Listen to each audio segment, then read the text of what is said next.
지난주부터 예수님의 공생애, 예수님께서 3년 동안 세상에 계시면서 어떤 일들을 하셨는지 시작이 됐습니다. 아쉽게도 두 번의 설교가 녹화가 안 됐어요. 제가 될 수 있으면 이 30회 또는 35회까지 갈지도 모르겠는데 녹화를 해서 유튜브로 올리고자 하거든요. 근데 아쉽게도 두 편이 안 됐어요. 그래서 오늘은 제 폰이 아니라 다른 분이 해주시기로 해서 오늘부터는 녹화가 돼서 유튜브에 올라갈 수도 있을 것 같습니다.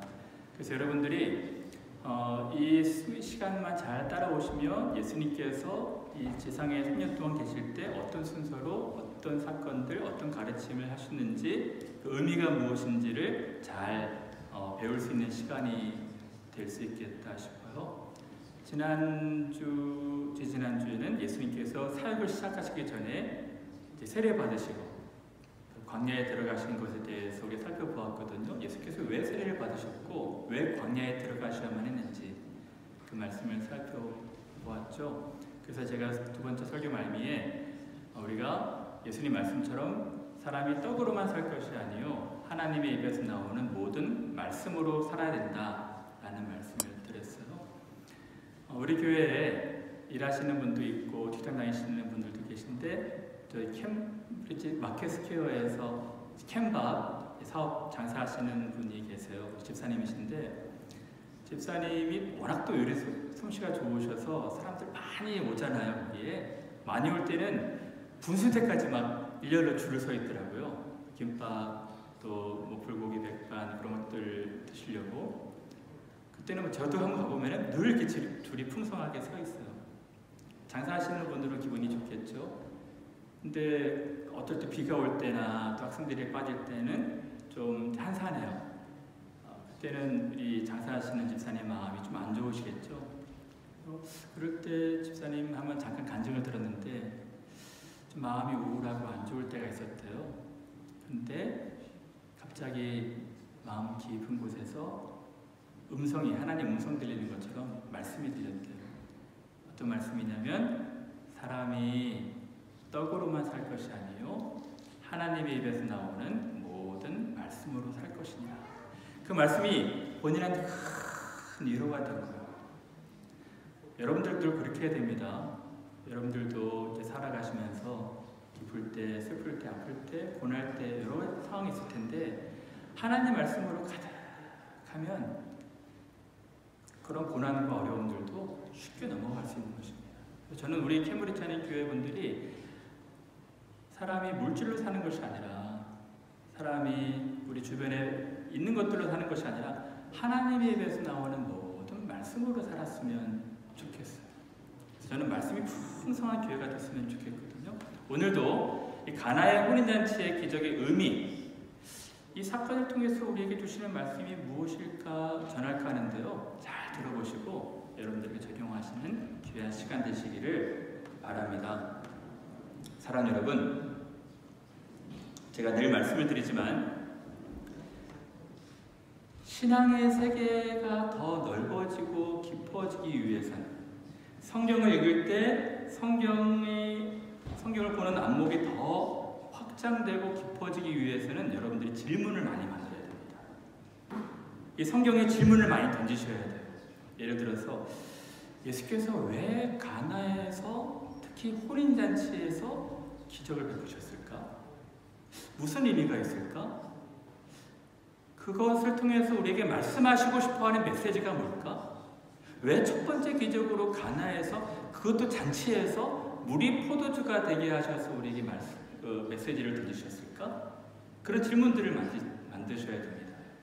그렇죠? 그래서 저는 그 한 가지를 오늘 말씀을 드리려고 해요. 왜 예수님께서 가나에 들어가셔서 그것도 잔치에서 물이 포도주로 변화되는 그런 기적을 베푸셨을까?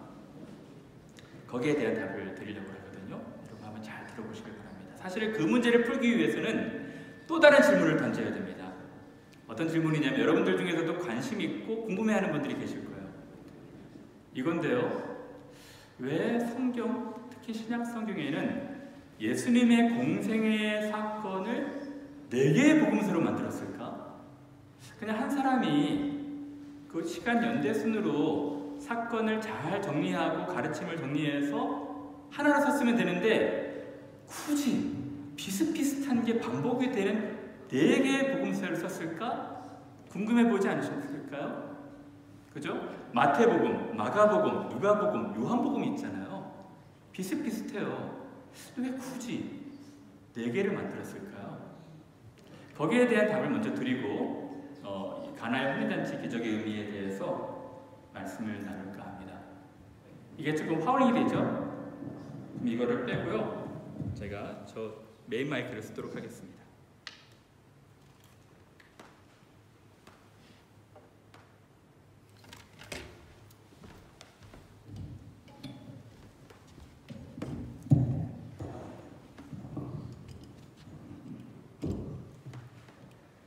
자, 4개 복음서가 있거든요. 4개의 복음서가 사실은 같은 걸 말하고 있는 것 같지만 사실은 다른 정황에서, 다른 상황에서, 다른 수신자들 대상으로 다른 메시지로 약간의 차이를 보이면서 쓰여진 것입니다. 오늘 제가 많은 것을 말씀을 드릴 수 없고요. 짧게 이 4개의 복음서의 특징에 대해서만 잠깐 말씀을 드리고 요한복음으로 말씀을 드릴게요. 여러분, 복음서 중에 제일 먼저 쓰여진 것이 마가복음이라 추정이 됩니다. 마가라는 사람이 있었겠죠. 이 마가라는 사람은 누구였냐면 마가의 다락방의 어머니 아들이었죠. 부잣집 도련님이었어요. 그리고 바울과 같이 바나바와 같이 1차 선교여행을 같이 떠났던 신앙인이었습니다. 근데 도중에 낙오를 했죠. 그런데 나중에는 다시 합류하게 됩니다. 그리고 바울과 가까운 사람이기도 했지만 더 가까운 사람이었을 것으로 추정되는 사람이 베드로였어요. 베드로는 자기 아들 같은 사람이라고 말하고 있거든요. 근데 베드로가, 여러분 이태리 가보신 분은 알겠지만 이태리의 베드로의 죽은 장소에 베드로 성당을 크게 졌잖아요. 당시에 황제들, 특히 네로 황제가 핍박을 해서 베드로가 AD 64년경 이후에 죽었을 것이라 순교당할 것이라 추정이 돼요. 그 급박한 순간에 베드로가 이태리 안에 있는 그 감옥에 갇혀 있어서 네로 황제를 통해서 크리스찬들이 많이 핍박받고 박해받는 그 급박한 순간에 로마에 있는 신자들, 고난받는 신자들을 위로하고자 쓴 복음서가 마가복음입니다. 그렇죠? 여러분, 그런 목적으로 마가복음을 쓴 거예요. 로마에 있는 신자들, 당시에 크리스찬들이 얼마나 박해를 받았냐면 그냥 크리스찬들은 쓰레기 처리만도 못해서 길가에 이렇게 횃불, 가로등처럼 횃불 달고 크리스찬들에게 기름 묻혀가지고 횃불 용도로 크리스찬을 막 태우고 그랬더라고요. 태웠답니다. 네로 황제가 모든 자기의 그 정치적인 어떤 것들을 크리스찬들에 몰아서. 얼마나 크리스찬들이 두려워했겠어요. 로마에 있는 사람들. 그 두려워하고 있는 신자들에게 걱정하지 말아라. 예수님도 고난 받으셨다. 그리고 예수님께서 너희들을 위해서 처소를 예비하라 하셨다. 하나님의 나라가 있을 것이다. 그런 식으로 해서 예수님의 생애를 다룬 거예요. 로마에 있는 신자들에게. 마가복음이 제일 먼저 쓰여졌을 것이에요. 그리고 몇 년, 한 1년 뒤에 마태라는 사람이 예루살렘에 있는 유대인들 대상으로 유대인들에게 이 예수님은 구약에서 예언된 메시아였다. 하나님의 아들이요 메시아였다라고 유대인들 대상으로 쓴 것입니다. 그래서 이 마태복음의 족보가 나오는 거예요. 구약에 예언된 아브라함의 후손이고 또 이제 다윗의 후손이다라고 말하는 것입니다. 그렇죠? 좀 목적이 달라요. 누가복음은 무엇이었을까요? 여러분, 이 4개 복음서 중에 누가만 헬라인이었습니다. 누가만 이방인이었어요. 유대인들 대상으로 쓴 것이 아니라 누가는 헬라인들 대상으로 쓴 거예요. 본인이 선교여행하면서 많은 사람들을 만나지 않았겠습니까? 그래서 원래는 데오빌로라는 한 사람을 대상으로 썼지만 사실은 이방인들 교회들이 이 예수님의 생애를 통해서 예수님이 메시아고 하나님의 아들이심을 말하고 싶었던 것입니다. 그래서 누가복음은 약자들, 이방인들, 소외된 계층들, 여자들, 그러니까 이러한 연약한 그룹들이 많이 나와요. 예수님은 소외된 사람들의 주님이시다. 그래서 헬라인들, 이방인들을 고려해서 성경을 쓴 거예요.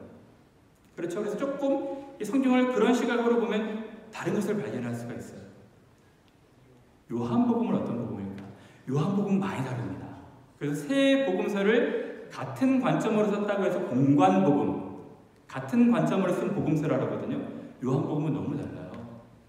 왜 다를까요? 여러분, 지어진 연도를 보십시오. 이 요한복음은 아무래도 AD 90년에서 100년까지 보는 분들이 있거든요. 뭐 반모섬이 되었을 때나 아니면 돌아가시기 전에. 이 제자들 중에서 요한만 순교당하지 않거든요. 요한만 이제 나이 늙어서 돌아가시게 돼요. 물론 고생은 많이 하셨지만, 그래서 요한이 있을 때 이미 세계복음서가 있었어요. 20-30년 전의 일이니까. 근데 죽기 전에 20-30년 전에 쓰여진 이 성경 중에 더 기록하고 싶은 것, 더 기록되지 않은 것들을 요한이 정리해서 쓴 거예요. 그래서 요한은 많이 달라요. 모든 사람들을 대상으로 모든 지역에 이 복음서를 쓰게 되는 것입니다. 그래서 세 복음서에 없는 부분들이 많아요.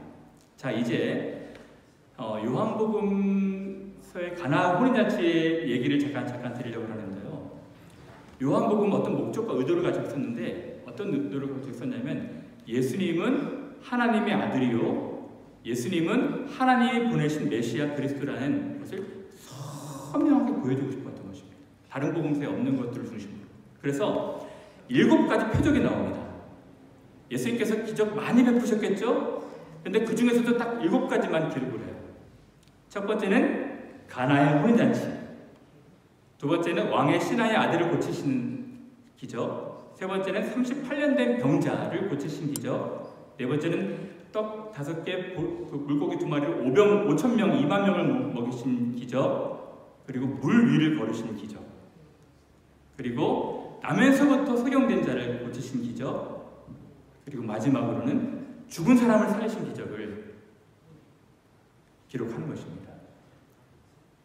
그래서 예수님은 하나님의 아들이시고 그리스도심을 믿게 하기 위해서. 그래서 요한복음 20장 31절에는 그렇게 기록이 되어 있죠. 어떻게 기록이 되어 있냐면요. 예수께서 제자들 앞에서 이 책에 기록되지 아니한 다른 표적도 많이 행하셨으나, 그죠? 오직 이것을 기록함은, 요한복음을 기록하는 이유는 너희로 예수께서 하나님의 아들 그리스도심을 믿게 하려 하며, 요한복음의 기록 목적이 클리어하게 나와 있는 거예요. 여기에 기록되지 않은 기적도 많이 행하셨어요. 근데 대표적으로 7가지 기적을 적은 이유는 예수가 하나님의 아들이고 하나님 보내신 그리스도심을 믿게 하기 위함이라는 것입니다. 그래서 또 너희를 믿고 그 이름을 힘입어 영생을, 생명을 얻게 하려 함이라. 이것이 요한복음을 기록한 목적인 것이죠. 그럼 답이 나왔습니다. 가나의 혼인잔치가 왜 기록되었을까? 요한이 가나의 혼인잔치 기적을 다른 복음서에는 없거든요. 요한복음에만 있습니다. 왜 기록했을까? 2가지였습니다. 예수가 하나님의 아들이시고 하나님이 보내신 자이심을 믿게 하기 위해서. 그래서 여러분, 요한복음 1장 그 12절에 보면 예수께서 혼인잔치 기적을 행하셨을 때 제자들이 믿더라 라는 기록이 있거든요. 그런 의미에서 이 혼인잔치 기사를 기록을 한 겁니다. 그러므로 오늘 여러분들이 이 기사를 읽을 때, 이 사건을 대할 때, 아하, 예수는 하나님의 아들이시구나, 예수는 하나님이 보내신 메시아 또는 그리스도구나 라는 사실들을 배우게 되는 것이죠. 그래서 제가 잠깐 이제 본문 배경을 설명을 하고 본문이 우리에게 주시는 메시지, 교훈에 대해서 말씀을 드리고 마칠까 합니다. 사랑하는 여러분, 유대인들 혼인잔치는 우리랑 좀 풍습이 다릅니다. 우리는 한날 하죠, 잔치를. 근데 유대인들은 특히 조금 부유한 집 가정들은 일주일에서 열흘까지 한답니다. 잔치를 먼저 벌이고 잔치 도중에 혼인식을 한대요. 그리고 혼인이 끝나도 또 잔치가 계속된답니다. 그렇죠? 부잣집에는 얼마나 손님이 많겠어요. 많은 사람이 올 거예요. 초대한 사람도 있고 초대받지 않은 사람들도 올 겁니다. 근데 지금 이 가나의 혼인잔치의 주인이 좀 난처한 상황이 생긴 것이 초대한 사람들보다 더 많이 온 것 같아요. 그래서 음식도 많이 준비하고 포도주도 많이 준비했을 텐데 준비한 이상으로 사람들이 많이 와서 지금 당황스러운 시간이 된 거예요. 그렇죠, 여러분? 소문난 잔치집에 먹을 것이 없으면 사람들이 좀 기분이 안 좋겠죠. 갔는데 사람들이 먹을 거 마실 게 있을 줄 알았는데 마실 게 좀 적어요. 이런 것입니다. 만약 우리 한국이라면 한국의 그 혼인잔치에 갔는데, 예식장에 갔는데 하객이 200명이 돼요. 부조도 하고 서로 품앗이 하려고 또 돈도 내고 축하하려고 갔는데 하객은 200명인데 준비한 음식이 한 30개밖에 안 돼요. 그럼 섭섭하지 않겠습니까? 기분 나쁜 거예요.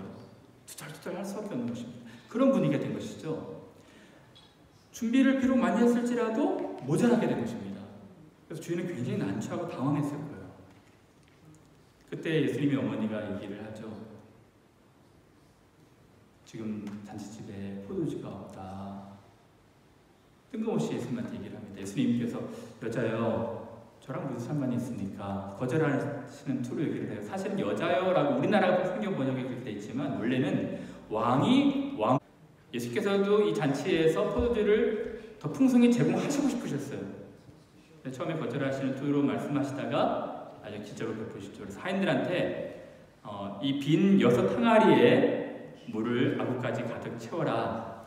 이 6 항아리가 어떤 항아리라고 그랬죠? 정결 예식을 위해서 준비된 항아리예요. 무슨 뜻이냐면 유대인들은 어떤 제사를 드리거나 또 예배를 하거나 그럴 때 또 손님들 식사하고 그럴 때 항상 손과 발을 씻지 않습니까?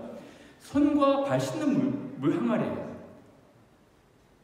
그것은 무슨 뜻이냐면 손님들이 많이 왔다는 거예요. 그래서 이미 항아리에 물이 바닥이 난 것입니다. 준비된 항아리에, 큰 항아리에 그 물이 바닥에 날 정도면 사람들이 많이 왔었던 것이죠. 이 물 항아리에는 먹을 수 있는 물을 담는 것이 아니라 손 씻고 발 씻는 물을 담는 곳이거든요. 근데 거기에 지금 물을 담으라고 한 거예요. 그러니까 하인들도 조금 당황을 했을 거예요. 지금 당시는 그런 배경입니다. 그래서 잔치집에 꼭 있어야 될 음식과 포도주가 조금 모자라게 되었고, 그리고 예수님의 어머니의 청탁이 있었고, 예수님께서 이제 본인이 일을 하시기 위해서 빈 항아리에 물을 담으라고 하셨습니다. 그러면 이제 이 본문이 우리에게 주시는 메시지가 무엇인지, 교훈이 무엇인지 제가 3가지로 말씀을 드릴까 합니다. 사랑하는 여러분, 이 가나의 혼인잔치를 통해서 우리에게 말씀하시고 싶어하는 메시지가 뭘까요? 첫 번째로는 예수님은 창조주요 만물의 주인 되시는 주님이시라는 것입니다. 본문에서 분명히 말하고자 하는 것이 바로 그것입니다. 예수는 하나님의 아들이요 하나님 같은 능력이 있으신 분이라는 것입니다. 세상을 창조하신 분이고 세상의 모든 만물을 다스리시는 분이라는 것입니다. 만물의 근원 되시는 주님이시라는 거예요. 우리가 봤을 때 물이 포도주가 되는 것이 기적이지만 예수님한테는 아무것도 안 되는 거예요. 말씀으로 세상을 만드셨는데 물로 포도주 하나 못 만드시겠어요? 여러분, 우리가 봤을 때는 이 자연 법칙에 어긋나는 것이거든요. 예수님은 이 법칙 위에 계신 분이세요. 제가 늘 얘기하잖아요. 여러분들 중에 과학자가 많으실 텐데 어떻게 이 원소 기호가 다른 H2O에서 원소가 다른 알코올 성분이 있는 포도주로 바뀌어요? 불가능한 것 아니겠습니까? 화학 반응의 법칙에 불가능한 거예요. 근데 예수님은 그것뿐만 아니라 이 자연 법칙을 초과하시는 기적들을 많이 행하셨어요. 예를 든다면 아까도 말씀을 드렸지만 이 보리떡 몇 개로 물고기 2마리로 5,000명, 2만 명의 사람들 먹이지 않습니까? 이것도 질량 보존의 법칙에 어긋나는 거예요. 또 하나, 예수께서 물 위를 걸으셨어요? 일반적으로 물 위를 걸을 수 없습니다. 그건 불응의 법칙이 어긋나는 거예요. 예수님은 이 법칙 위에 계신 분이신 것입니다. 법칙 위에 계시면 가능한 거예요. 그런 얘기가 있어요. 그 어느 날 하루살이가 매미하고 너무 만나가지고 재밌게 놀았대요. 너무너무 재밌게 놀았답니다. 재밌게 놀았는데 매미가 이제 헤어지는 게 아쉬워서 야, 하루살이야, 너무너무 재밌다. 우리 내일 또 만나자. 내일 여기서 또 만나자. 하루살이가 내일이 뭐야? 내일이 뭐니? 이렇게 물어봤대요. 근데 매미가 외로웠는데 매미랑 제비랑 만났거든요. 제비랑 너무 재밌게 논 거예요. 제비가 너무 재밌어서 매미야, 이제 봄이 가고 여름이 가고 가을이 가네. 내년에 또 만나자. 매미가 내년이 뭐니? 라고 물어봤대요. 여러분, 자기들 차원에서 다르면 이해가 잘 안 되는 거예요. 그것처럼 하나님은 이 법칙, 우리가 생각하는 일반적인 법칙 위에 계신 분이십니다.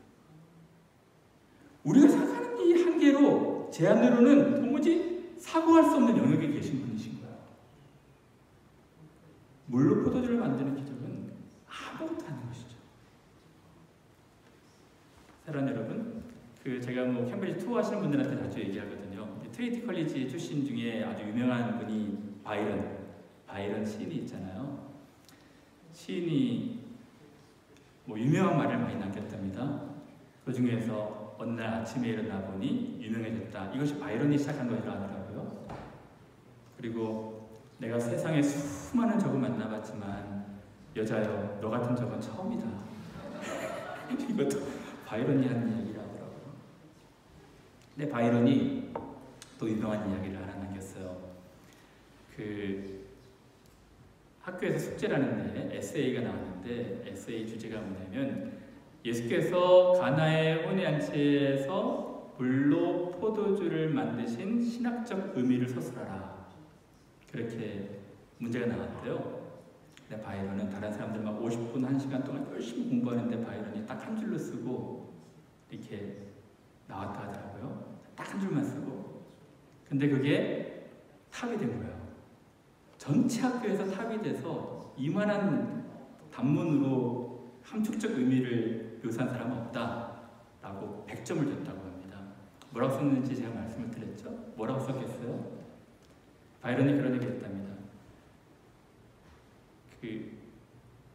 피조물이 주인을 만나서 얼굴이 빨개졌다. 그렇게 얘기를 했대요. 우리가 봤을 때는 시시하잖아요. 근데 그게 아주 답안이 됐답니다. 그러니까 하나님이 창조주이시고 예수님이 창조주이시고 모든 만물의 주인이시라는 것을 얘기했다는 것이죠. 사랑하는 여러분, 제가 드리고 싶은 말씀이 바로 그것입니다. 예수께서 하나님의 아들이세요. 모든 만물의 주인이십니다. 예수님은 사람의 몸을 입고 오셨지만 신성이 충만하신 분이셨어요. 그래서 물로 포도주를 만드실 수가 있었던 것입니다. 두 번째는 어떤 의미가 있을까요? 그래서 첫 번째 마가복 말씀에는 사람으로서는 할 수 없을 때 하나님으로서는 모든 것을 다 하실 수가 있는 것입니다. 두 번째 의미는 예수님은 우리의 문제를 해결해 주실 수 있는, 또 해결해 주고 싶어 하시는 분이시라는 것입니다. 사랑하는 여러분, 예수님은 물론 크고 원대한 것을 다 주장하시고 움직이시는 분이세요. 그렇지만 우리 한 사람 한 사람의 신음소리, 한 사람 한 사람이 어려워하고 힘들어하는, 난처해야 하는 그런 문제들도 귀 기울이시는 우리 하나님이신 것입니다. 그래서 예수님은 우리가 힘들고 어렵습니다, 좀 도와주세요 라고 요청하면 언제든지 도와주실 수 있는 그런 분이신 거예요. 그래서 오늘 이 가나의 혼인잔치의 주인이 참 난처한 상황에 있을 때 예수께서 곤란한 상황에 찾아가셔서 사람들 막 당황하고 투덜투덜대고 불평하기보다도 큰 은혜를 베푸신 것이잖아요. 그 기쁨이 잘 유지가 될 수 있도록, 더 풍성해질 수 있도록 도와주신 것입니다. 그러므로 오늘 적용하자면 여러분, 저는 여러분들이 좀 크고 원대한 거룩한 기도도 많이 들으시면 좋겠지만 좀 여러분 소소한 거, 여러분 정말 봉착되어 있는 어려운 문제들, 사소한 문제들도 알았으면 좋겠어요. 하나님 정말 어려워요. 지금 이런 문제 때문에 제 힘이 들어요. 좀 고쳐주세요. 좀 들어주세요. 요청만 하시면 주님은 귀 기울이시는 분이시라고 말씀하셨습니다. 귀담아 들으시는 분이시래요. 우리를 향하시는 생각이 많으신 분이시랍니다. 여러분들이 그렇게 좀 요청하시고 간청하시고 좀 간절하게 항상 낙망하지 않고 기도하시는 그런 분들이 되셨으면 좋겠어요. 주님은 들으실 것입니다. 그리고 여러분들의 상황을 잘 아시고 응답하실 거예요. 일하실 것입니다. 세 번째로 오늘 가나의 혼인잔치를 통해서 우리에게 주시는 메시지는 이것입니다. 예수님은 우리를 변화시키는 분이십니다. 예수님은 우리를 변화시키시는 분입니다. 변화시킬 수 있으신 분이십니다. 사랑하는 여러분, 이 맹물이 아주 질 높은 양질의 고급의 음료가 됐지 않습니까? 이 더러운 물이 향기 나는 음료가 됐어요. 이 슬픔의 현장이 기쁨과 축복의 현장으로 바뀌게 된 것입니다. 사랑하는 여러분, 예수님은 물이 포도주로 되는 것처럼 사람의 인격도, 사람의 본성도, 사람의 근원도 바꾸실 수 있는 분이십니다. 오늘 그것을 말씀해주고 싶으신 거예요. 사랑하는 여러분, 오늘 기적을 보니까 이 물이 포도주가 되었거든요. 그냥 일반 포도주가 된 것이 아니라 그 주인이 깜짝 놀랄 정도로, 또 손님이 깜짝 놀랄 정도로, 원래 사람들마다 좀 좋은 포도주를 먼저 내고 좀 취하면, 거하게 취하면 좀 나쁜 질의 포도를 내는데 당신은 오히려 반대로 했다. 나중에 그 질이 품질 너무너무 좋은 당도 높은 포도주가 됐다는 거예요. 저는 포도주에 대해서 잘 모르거든요. 근데 좋은 포도주가 되기 위해서는, 그 포도주가 더 높은 품질이 되기 위해서는 적절한 온도와 습도, 원래 포도 자체가 좋아야 되고, 또 어느 정도의 숙성 기간이 좀 필요하다고 합니다. 그래서 알코올만 나는 식용 첨가제를 넣는 것이 아니라 수확하고 세정하고 발효하고 정제하고 보관시켜서 오랫동안 숙성을 시켜야지 좋은 포도주가 된다고 하거든요. 여러분들 잘 아시잖아요, 그죠? 저는 사실은 장로교회 목사라 술을 먹어서는 안 됩니다. 지금까지 술을 입에 안 댔었죠? 솔직히 양심 선언을 하자면 몇 년 전에 한국에 들어갈 때 그 기내에서 어떤 음료 하시겠어요? 물어보더라고요. 늘 코카콜라 먹다가 어떤 맛일까 궁금하더라고요. 포도주가 포도주 한 잔 주세요. 그랬어요. 혹시 저를 아는 교인이 있을까봐 두리번 그랬어요. 부들부들 떨면서 이렇게 포도주를 먹었는데 맛이 그렇게 없더라고요. 씁쓸하니 이걸 왜 먹나 싶을 정도로. 그래서 제 기억으로는 별로 맛이 없더라고요. 좀 이해가 잘 안 됐어요. 근데 집에 들어와서 그게 좀 좋은 포도주가 아니라 그런가 보다. 그래서 저희 집에 올 때 가끔 교인들이 포도주 사오시는 분들이 계시거든요. 복사집에 오시는데. 그래서 포도주를 몇 병 집에 재워놓고 있어요. 근데 어느 집에 갈 때 갖고 가기도 좀 뭐하고, 목사가 교인 집에 가는데 포도주 그것도 좀 이상해서 재워놓고 있긴 한데, 어느 밤에는 좀 막 먹고 싶은 거예요. 그래서 그 중에 좀 오래된 포도주 좋아 보이는 거로 한번 홀짝 한번 해봤거든요. 야, 정말 맛있더라고요. 그게 다르구나 라는 게 느껴졌어요. 저는 사실 술에 대해서는 좀 열려있거든요. 여러분 편안하게 하십시오. 근데 그 교인들끼리 모여서 남성교회 모임에서 여성교회 모임에 술하는 건 아닌 것 같아요. 여성교회 모임에서 우리 교회를 위해서 기도합시다 하면서 술 많이 먹고 좀 이상하잖아요. 편안하게 집에서 반주하고 편안하게 뭐 남편 아내끼리 그 정도면 괜찮겠죠. 근데 어쨌든 높은 품질의 좋은 품질의 이 포도주로 예수님께서 만드신 거예요. 사랑하는 여러분, 우리 인격이 사실 다 뭐가 나고 또 좀 훌륭하지 않고 그런 사람들 아니겠습니까? 근데 예수님 정말 만나면, 예수님 정말 깊이 만나면 우리 같은 이런 인격들도 고쳐주신다는 거예요. 가끔 우리 교회는 그런 분들 안 계시지만 예전에 사귀었던 교회 여자분들이 찾아와요. 목사님, 저 인간도 변화가 될까? 저 인간도 바뀌겠습니까? 바뀐다니까요. 남편도, 아내도, 청년도, 자녀들도 예수님 진심으로 깊이 만나면 바뀌어요. 이전 것은 지나갔으니 보라, 새 것이 되어도다 말씀하시잖아요. 물로 포도주 만드시는 분이 우리 인격 못 바꾸시겠습니까? 사랑하는 여러분, 저는 그래서 예수께서 처음 공생의 사역 시작하시면서 물이 포도주로 바뀌는 사건을 통해서 우리에게 예수님 만나면 인격도 변화되고 모든 것이 변화될 수 있다는 것을 말씀하시고 싶다 생각이 들어요. 우리 교회 분들 중에 아직 정말 예수님 깊이 만나지 못하신 분들은 정말 예수님 사모하는 분들이 되셨으면 좋겠어요.